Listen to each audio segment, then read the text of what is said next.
Bom dia a todos, aqui é o Pastor Jean, com o amor, a graça e a paz de Jesus, seja com todos nesse dia. Vamos para mais uma reflexão? Bom, chegando ao final dessa série sobre as 5 solas da Reforma Protestante, esse ano comemoramos 506 anos da Reforma, somente a glória de Deus. 1 Coríntios capítulo 10, verso 31 diz: Assim, seja comendo, seja bebendo, seja fazendo qualquer outra coisa, fazei tudo para a glória de Deus. Esse versículo nos traz um entendimento de que tudo que o homem faz deve ter um só objetivo: glorificar a Deus.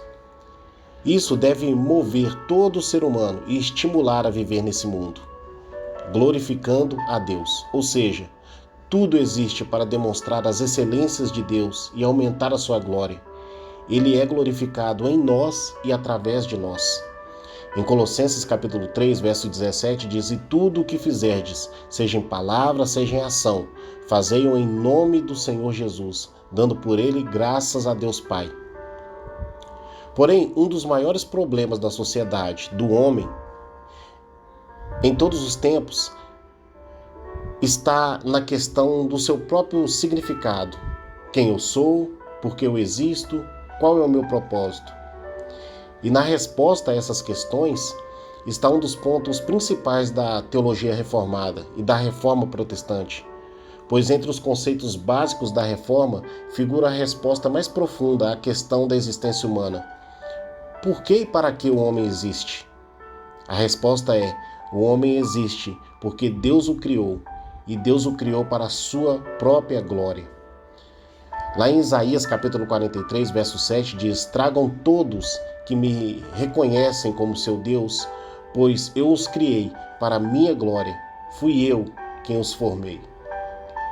No tempo da Reforma, a Igreja Romana havia se afastado de seu propósito. E qual que era esse propósito? Glorificar a Deus. Ela passou a buscar sua própria glória como instituição. O império, o governo, o comércio, tudo se voltava para a igreja. Ela buscava a riqueza e, com isso, não se importava muito com os seus membros, com o povo no geral. Esse problema estava no fato de que a igreja estava pensando somente na sua glória, na sua grandiosidade e não na glória de Deus.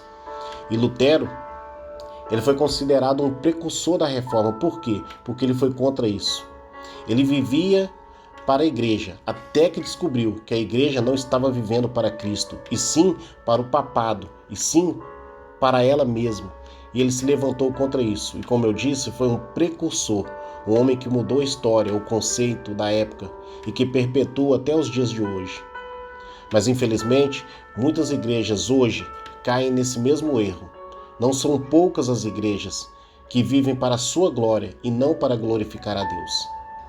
O homem, ele só encontra significado para a sua vida quando ele consegue cumprir o propósito para o qual Deus o chamou, para o qual ele foi criado. John Piper disse certa vez que pecado é tudo aquilo que você faz não para a glória de Deus. Ou seja, se tudo que você faz não tem o objetivo de glorificar a Deus, você está pecando. Não que seja pecado o ato de buscar o progresso, de crescer, mas isso não pode ser o motivo principal da nossa existência. Precisamos descobrir a vida gloriosa que há em vivermos e fazermos tudo para a glória de Deus. E finalizando essa reflexão, essa série, um dos versículos que eu mais amo em toda a Bíblia está em Romanos capítulo 11, no verso 36, que diz: Pois todas as coisas vêm dele, existem por meio dele e são para ele. A ele seja toda a glória, para sempre. Amém. Ou seja, ele é a fonte, ele é o processo e ele é o fim. Se você foi abençoado com essa mensagem, curta, compartilha, se inscreva no canal. Que Deus te abençoe, que o Senhor te guarde, que Ele te proteja, em nome de Jesus. Um forte abraço e fique com Deus.